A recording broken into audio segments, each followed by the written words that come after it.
When I was just 12 years old, my life was shattered in ways no child should ever endure.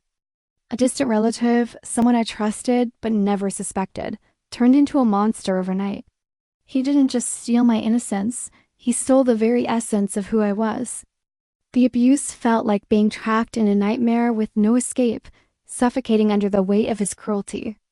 Every moment became a living hell, as if my soul had been locked away while my body endured horrors beyond comprehension. My voice was silenced by fear of what he might do next, fear of shame and fear that no one would believe me. And then came the devastating truth. I was pregnant. At 12. Can you imagine? My childhood ended in an instant, replaced by a burden too heavy for any adult to bear, let alone a child. This wasn't just trauma, it was a complete obliteration of my identity, dreams, and future. It set off a chain reaction of pain, secrets, and lies that would haunt generations. That single act of violence reshaped not only my life, but also the lives of those around me forever. When the devastating reality of my pregnancy became impossible to hide, my family's reaction was swift and merciless. They were determined to preserve their pristine image in our tight-knit religious community at any cost, even if it meant sacrificing my well-being. My parents, consumed by fear of judgment and scandal, forced me into a suffocating charade. At just 12 years old, I was sent away to live with my grandmother in a distant town, far from prying eyes. The isolation felt like exile. Every day was a silent scream no one could hear. My body betrayed me as the physical toll of carrying an unwanted child grew unbearable. Morning sickness turned into months of agony, each kick inside me a cruel reminder of the abuse I endured. But worse than the physical pain was the emotional torment.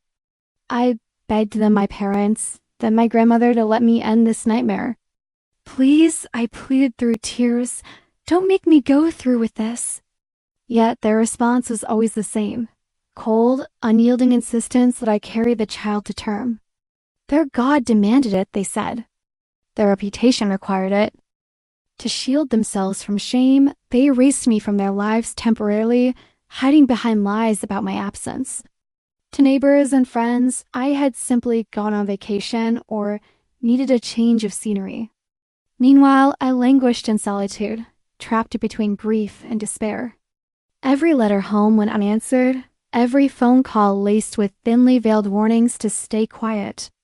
By the time I gave birth weeks after turning 13, I had already lost pieces of myself. I would never recover a sacrifice made not for love, but for appearances. The day I gave birth at just 13 years old was one of the most excruciating moments of my life, both physically and emotionally. My body, still that of a child, endured labor while my mind screamed in protest against what felt like an unspeakable betrayal. The adoptive parents, who seemed so kind on the surface, were adamant about keeping our adoption entirely closed, a decision fueled by fear rather than compassion. They didn't want me to see her face, claiming it would make things easier for everyone involved. Easier for whom? Not for me. As they whisked her away before I could even catch a glimpse of her tiny features, I felt as though another piece of my soul had been ripped out. It wasn't just grief. It was rage at being robbed of any choice, rage at having no say over something so profoundly personal. My pleas to hold her fell on deaf ears, dismissed as irrational or sentimental weakness. Even now, decades later, I can still feel the emptiness where she should have been, the phantom weight of a child I never truly knew, but whose absence shaped every part of my existence. This act of severance wasn't done for my benefit. It was done to protect their pristine image, to ensure there'd be no messy emotional entanglements. But what they failed to realize is that erasing her from my life only deepened the scars left behind by the horrors I endured. At 32 years old, I've finally built a life that feels like my own, a sanctuary far removed from the horrors of my past. My husband is everything I could have dreamed of, kind, patient, and fiercely protective. Together, we've created a home filled with laughter and love, something I never thought possible after what I endured as a child. For the first time in years, I believed I had outrun the shadows of my trauma. But fate has an unsettling way of pulling you back into memories you thought were buried forever. When we decided to start a family through IVF, it felt like reclaiming control over my body, a chance to rewrite history on my terms. Yet, almost immediately, the process became a minefield of triggers. Every ultrasound appointment brought flashes of the day I was forced to carry a child at just 12 years old. Every kick inside me stirred echoes of pain I'd worked so hard to silence. At night, sleep eluded me as nightmares returned vivid, suffocating visions of being trapped in a nightmare I couldn't escape. The weight of carrying twins only amplified these emotions, leaving me physically exhausted and emotionally raw. Then came the letters, the calls, the relentless pursuit by someone who shares my blood but not my life. Each message unraveled months of progress, dragging me back into the darkest corners of my mind. As much as I tried to focus on this new chapter, pregnancy chosen out of love, I found myself haunted by the stark contrast between now and then. This baby bump symbolized hope, yet sometimes, waking up disoriented, I'd feel a surge of panic before remembering. This pregnancy was different. The juxtaposition was unbearable. On one hand, joy. On the other, dread. And while my husband stood steadfastly by my side, shielding me from further harm, even he couldn't fully shield me from the ghosts of my past. With each passing week, the strain grew heavier. It wasn't just about protecting our unborn children or maintaining peace, it was about survival. Would I ever truly be free? Or would the scars of my youth continue to dictate the rhythm of my days, no matter how far I ran? When I thought I had finally buried the past, it came roaring back with a vengeance. In early September, my fragile peace shattered as a private investigator coldly informed me that my biological daughter, now 19 years old, had hired him to track me down. The news hit me like a freight train. She was relentless in her pursuit, refusing to accept my repeated rejections. Letters began arriving at my doorstep, each one filled with desperation and pleas for connection. Phone calls followed, their shrill ring piercing through the quiet life I had so carefully rebuilt. Every message felt like an intrusion into the sanctuary I had fought decades to create. Her persistence escalated into something far more unsettling by late November. One Tuesday evening, while I was at work, she showed up unannounced at my home during a global pandemic, a stranger pounding on my door, demanding to see me. My husband, ever protective, stood firm between her and our lives, warning her to leave or face police intervention. But this wasn't just some fleeting attempt at contact. It was an invasion. She crossed state lines, disregarding boundaries I had made painfully clear from the start. Each knock on my door felt like another crack forming in the foundation of safety I had built. The chaos didn't end there. Days turned into weeks, but her determination only grew stronger. Her actions weren't merely inconvenient, they were suffocating. I found myself constantly looking over my shoulder, wondering when or where she might appear next.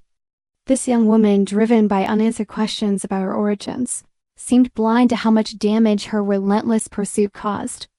For me, every letter, every call, every unexpected visit reopened wounds I thought had healed. It wasn't just disruption, it was a full-blown assault on the fragile equilibrium I had painstakingly constructed. And yet, despite everything, I couldn't bring myself to hate her. Instead, I felt trapped in a nightmare I couldn't escape, unsure of how to protect what little peace I had left without causing her further harm. It was Christmas Eve, a night meant for peace and joy, but instead, it turned into one of the most harrowing experiences of my life. Around midnight, as I sat in my living room trying to calm myself after an already stressful day, there was a sudden pounding on my front door. My heart sank when I realized who it must be, her, the 19-year-old girl whose relentless pursuit had become a shadow over my fragile sense of safety. She screamed my name through the cold night air, her voice desperate and shrill, demanding that I answer. Panic surged through me like wildfire. This wasn't just persistence anymore, it felt like invasion. My husband rushed to handle the situation while I barricaded myself in our bathroom, trembling with fear. He spoke to her through the doorbell camera system, his tone firm yet controlled, urging her to leave immediately. But she didn't budge. Instead, she continued shouting, pounding harder until the sound reverberated through the walls of our home. It was then we received a call from our neighbor warning us they'd call the police if we didn't address the disturbance. The irony stung. Here I was, hiding inside my own house during a pandemic, now forced to confront someone who refused to respect even the most basic boundaries. When my husband finally stepped outside, locking every exit behind him, I could hear their voices escalating. His shouts echoed into the quiet suburban street, sharp enough to pierce through her hysteria.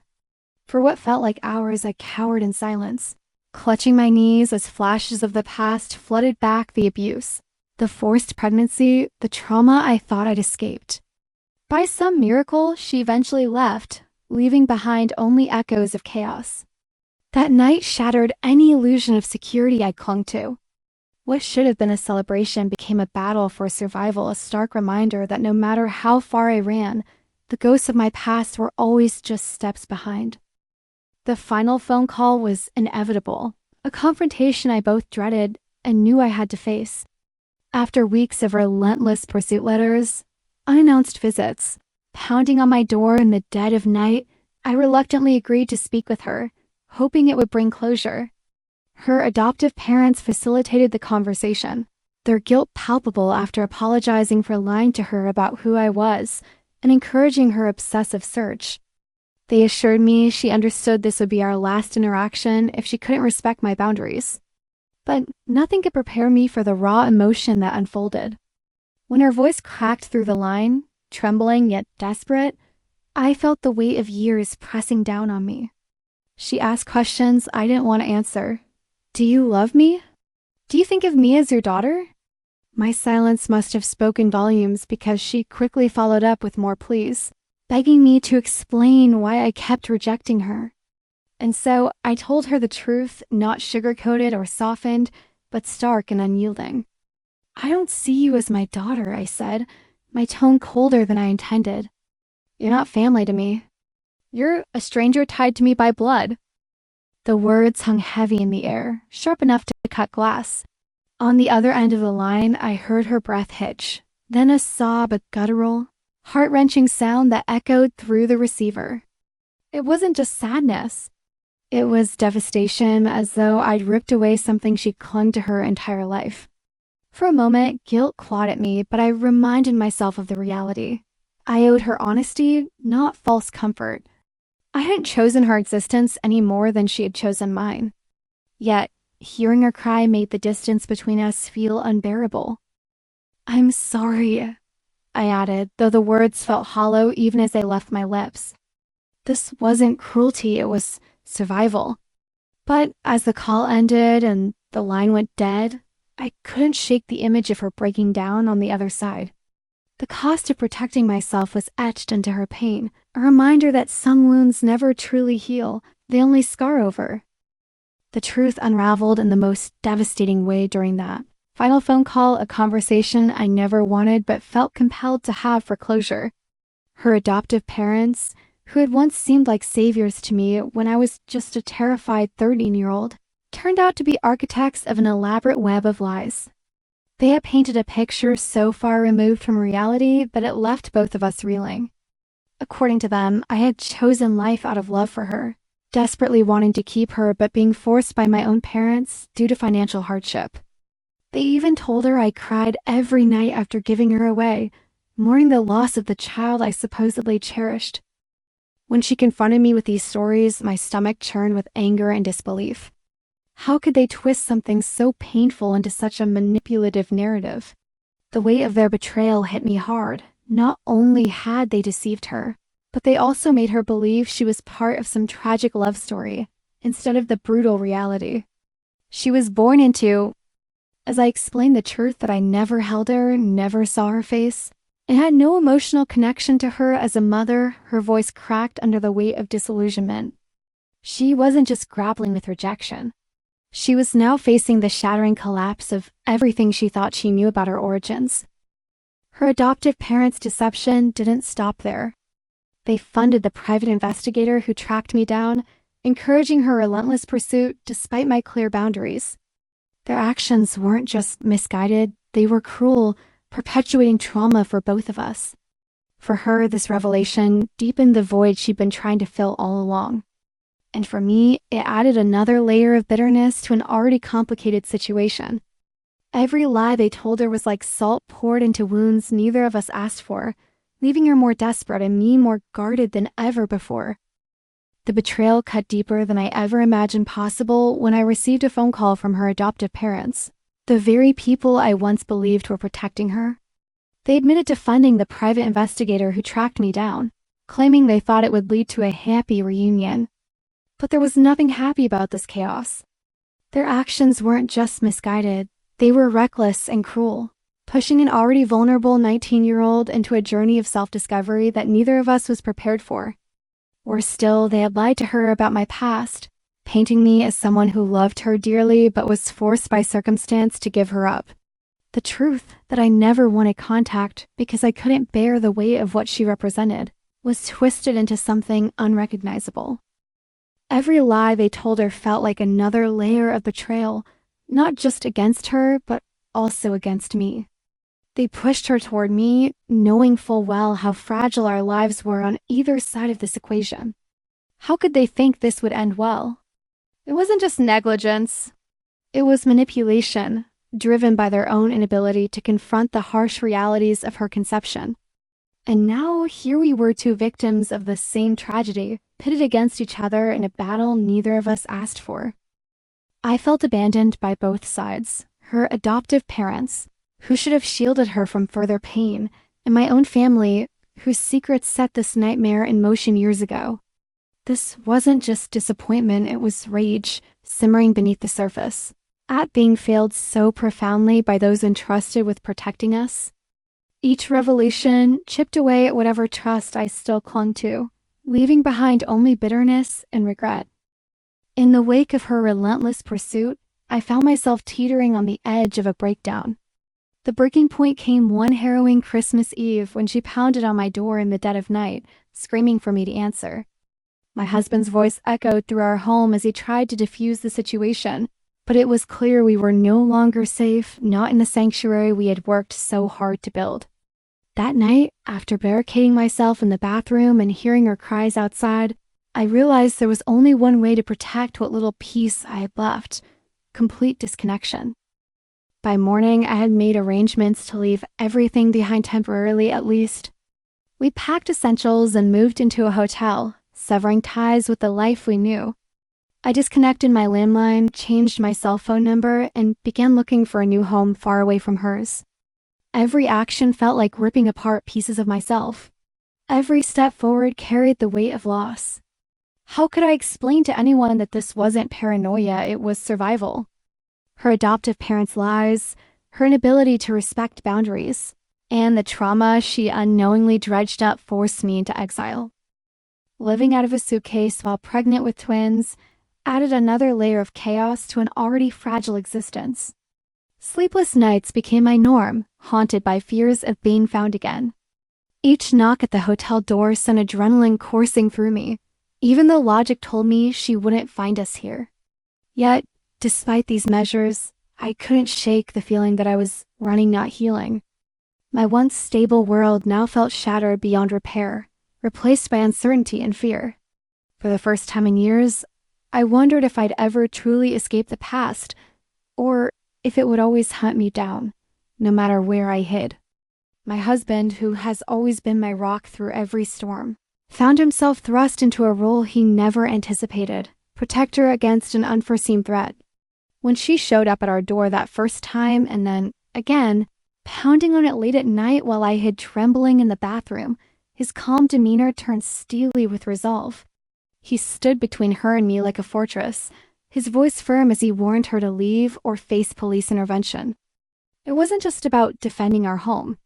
It was about shielding the fragile life growing inside me, the twins we had fought so hard to conceive. Each visit from her felt like another crack forming in the foundation of safety we'd built together. The weight of responsibility pressed heavily on him, forcing him to make impossible choices. Should he call the police? Would doing so only escalate her desperation? Yet when she crossed state lines during a pandemic to confront us, there was no room for hesitation. His protective instincts kicked into overdrive, even if it meant raising his voice, a rare occurrence for someone usually so composed. He didn't just defend me, he defended our unborn children, whose presence made this intrusion all the more unbearable. Every knock on the door sent waves of panic through both of us, but especially him, knowing how vulnerable I was. For nights afterward, I'd catch him pacing the hallway, phone in hand, ready to dial 911 at any sign of trouble. "I won't let anyone hurt you," he vowed repeatedly, though the toll it took on him was evident. Dark circles shadowed his eyes, and tension lined his jaw.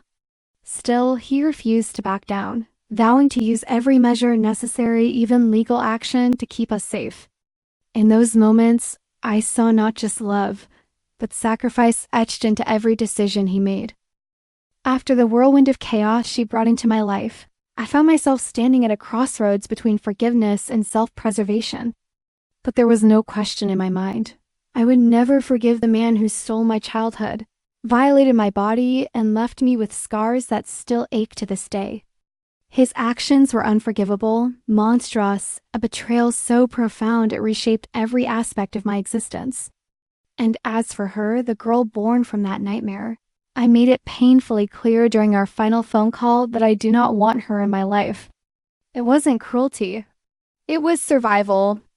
She may see me as cold or heartless, but I've spent decades rebuilding myself from the ashes he left behind. Allowing her back into my world felt like inviting him in all over again. Her adoptive parents' lies compounded the tragedy. They painted me as someone I'm not, feeding her fantasies about a mother who loved her dearly but had no choice. The truth is far harsher. I didn't choose her, and I don't feel any maternal connection to her. Every attempt at contact only reopened wounds I worked too hard to heal. Yes, people might call me unfeeling, accuse me of lacking empathy, but they don't know what it's like to carry the weight of such trauma. My refusal isn't personal, it's an act of preservation. For years, I've fought to reclaim my humanity, piece by shattered piece. Letting her stay in my orbit would undo everything I've built. As much as I wish her peace, I cannot be the one to provide it, not when doing so risks destroying the fragile life I fought so desperately to protect. As the dust began to settle, I realized that protecting myself wasn't just about severing ties or moving to a new home, it was about reclaiming control over my mental health in ways I hadn't fully anticipated. After weeks of relentless intrusion, sleepless nights, and the constant fear of her showing up unannounced, I knew I couldn't face this alone anymore. The scars from my past had reopened, raw and bleeding, forcing me to confront emotions I thought I buried long ago. My husband, ever supportive but visibly strained by the chaos, encouraged me to seek professional help once again. Therapy had been my lifeline after the trauma of my childhood, and now it felt like the only way to rebuild the fragile foundation she had shattered. I scheduled an appointment with a therapist who specialized in adoption-related trauma, knowing full well that healing wouldn't come easily or quickly. But this time, I also prepared for the worst-case scenario. If she continued to push boundaries, I vowed not to hesitate in taking legal action. Her adoptive parents' lies, coupled with their encouragement of her obsessive pursuit, left me no choice but to consider every option available. I gathered all correspondence, letters, emails, even screenshots of her messages, as evidence should I need it later. If she crossed the line again, I wouldn't back down. I owed it to myself, my unborn twins, and the life I painstakingly built. Still, as much as I fortified my defenses, part of me wondered how far she would go.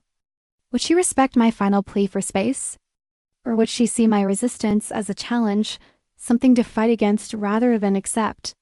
The uncertainty gnawed at me, a quiet dread lingering beneath the surface. Yet, amidst the turmoil, there was clarity too. I refused to let anyone, whether it was her adoptive parents, or the ghosts of my past, dictate the course of my future. For now, I focused on preparing for the arrival of my twins, finding solace in the hope they represented. But deep down, I knew this chapter might never truly close. Whether through courtrooms or further confrontation, her presence loomed like a shadow I couldn't escape. All I could do was brace myself and trust that, somehow I'd find the strength to endure whatever came next.